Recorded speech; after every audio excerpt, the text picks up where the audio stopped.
In Gibraltar, the Commission and the United Kingdom government are talking, negotiating. Maros Sefcovic and David Lammy is making a very good job. It's an ongoing job, work, and my feeling is we are not very close to conclude this work. We are very close. No, very? Not very fast. Not very fast, sorry. An important correction. We're very close. Keir Starmer is back at it again, this time flirting with the idea of handing over Gibraltar like it's an inconvenient parcel in a bad divorce settlement. Yes, you heard that right. Reports now suggest that the Labour leader is close to finalising a deal with the EU over Gibraltar. But let's be honest. When Starmer says deal, it usually means capitulation in slow motion. This is the same man who tried to block Brexit, refused to back sovereignty until the last second, and now seems poised to give away one of the last truly symbolic pieces of Britain's global presence. Why Gibraltar? Why now? Because for Starmer, British territory is negotiable, so long as it earns him applause from Brussels. There is no fight in this man. There is no spine. When it comes to defending the integrity of the United Kingdom, Starmer folds faster than a cheap deck chair in a Spanish sunbed scandal. His track record speaks for itself. Every time he's had the chance to take a stand for Britain, he's chosen the easy path of appeasement. And make no mistake, Gibraltar is not just a rock on the southern tip of Europe. It is British soil. It is home to proud British citizens who have made it clear again and again. They do not want to be ruled by Madrid. Yet, here we are, under a Labour leader who seems more concerned with pleasing you technocrats than respecting the will of British people. Both at home and abroad, Starmer talks about unity and restoring Britain's standing in the world. But what kind of unity sells off chunks of the country behind closed doors?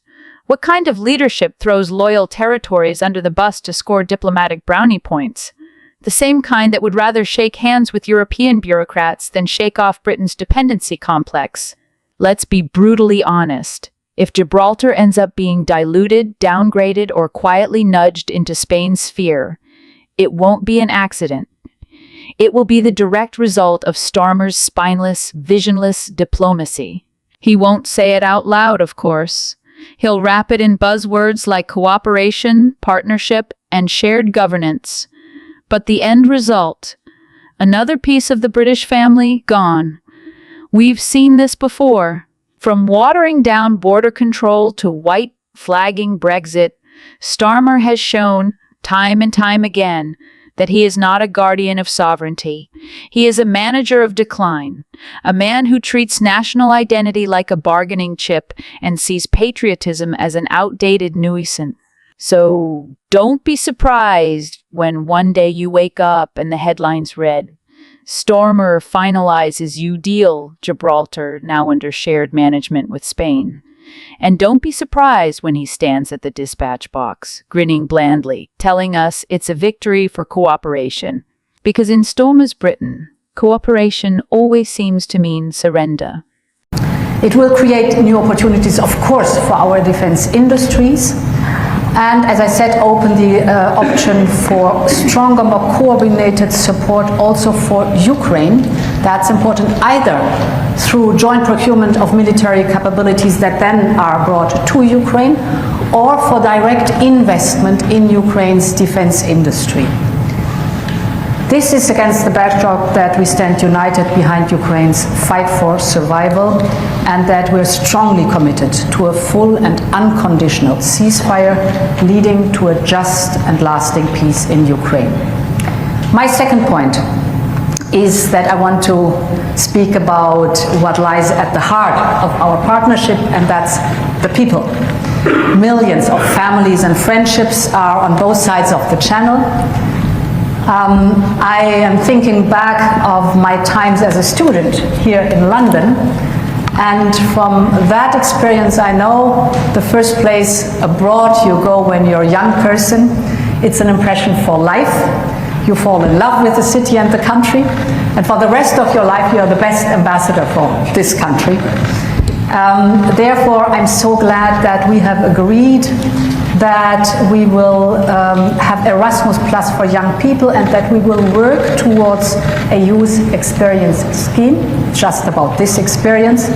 This will allow the next generation to once again live and study in each other's countries, and this will build friendships that will last a lifetime. Turning to what connects us further, that is the topic energy and joint climate goals.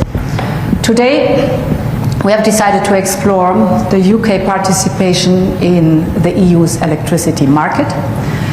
It's good for the stability of energy flows.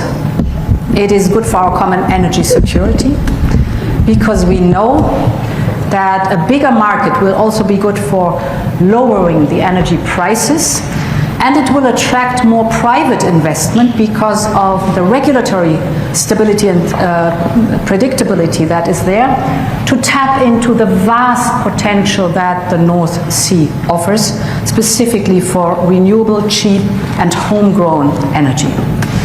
In addition, we're both committed to leading by example on the path to net zero. And that's why we've also agreed to work towards linking our emission trading system. A larger integrated system is a big step forward in decarbonization and creates a level playing field. Today, we also decided to facilitate trade flows of agri-food products between us and to work towards a common sanitary and phytosanitary area. That means more certainty, more stability for farmers and food producers and fishermen and fisherwomen on both sides of the channel. This will allow the next generation once again to live and study in each other's countries. With that one carefully worded sentence, European Commission President Ursula von der Leyen may have just exposed a major political pivot, one that Sir Keir Starmer's Labour government likely hoped would go unnoticed. Behind the polished language of international cooperation lies something far more significant: the quiet return of free movement, rebranded as a youth mobility scheme. Von der Leyen doesn't make casual statements. Every word she utters, especially about post-Brexit relations, is deliberate. So when she says that a UK-EU youth mobility deal is being worked on, she isn't simply talking about a few lucky students on exchange programs.